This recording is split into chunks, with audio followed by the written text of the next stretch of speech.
Hi everyone, in today's Zoom video, I want to show you how to use the whiteboard option inside of Zoom. So you could share your screen and then get a digital whiteboard that you could draw on and you could type on and create shapes, ton of different options there. I'm going to show you how to do that. You could easily do it as a host of the meeting, and if you get permission from the host, you could do it as a participant. I'm going to do it with a meeting with myself because I want to show you the other side too, what the participants or the other people in the meeting see. So I'll share my computer screen and I'll share my phone screen with a different Zoom meeting. You can see both of them side by side.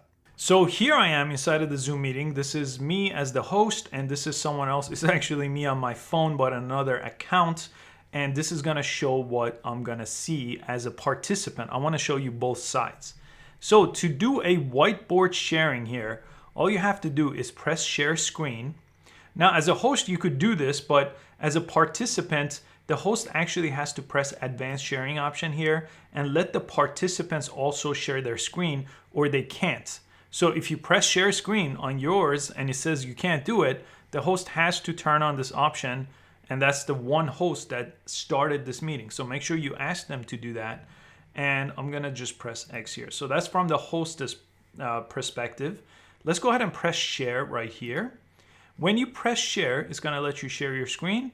But the option that we're looking at here is whiteboard. That's what I want to show you in this video. I'm going to select that and I'm going to press share. Now this only works on the computer version of Zoom. It won't work on the Zoom mobile app. You can't do this whiteboarding here. And what I want to do here now is I could go ahead and type out text. So any text you type out will show up over here. You could go ahead and draw. So you have all these different options for drawing. So if I wanted to kind of highlight something like that, I could go ahead and choose that shape option. A lot of choices under draw. You have the stamp tool here. So if you want to check mark something, for example, this is a good tool for that. You have spotlight. So let me show you how that works. You get this kind of cursor around your mouse. That makes it a lot easier to see. You have the eraser. If you wanted to just erase something, you could do that. So I could press undo right here and redo right here to undo and redo things. So let me choose the text tool so I could show you formatting. I'll type out text here, but if I change the formatting for the color, you see that changed that. I could change the font size. Maybe I want this much bigger. I could go ahead and make it bold. So your formatting options are there. And if you press clear, you could clear all your drawings or just my drawings right now or what the viewer is seeing. So I'm showing you what the viewer is seeing so you get a clear idea on how that works. So if I clear everything, it will clear it.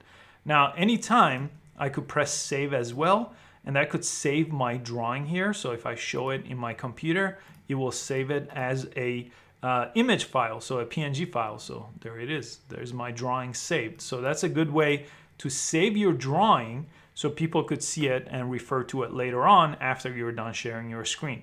And the select tool lets you select individual elements if you need to move them around to really design here. So if I had different shapes, for example, let's create a couple of shapes. I could choose the select tool and select individual items here by clicking on them and then moving things around just like that.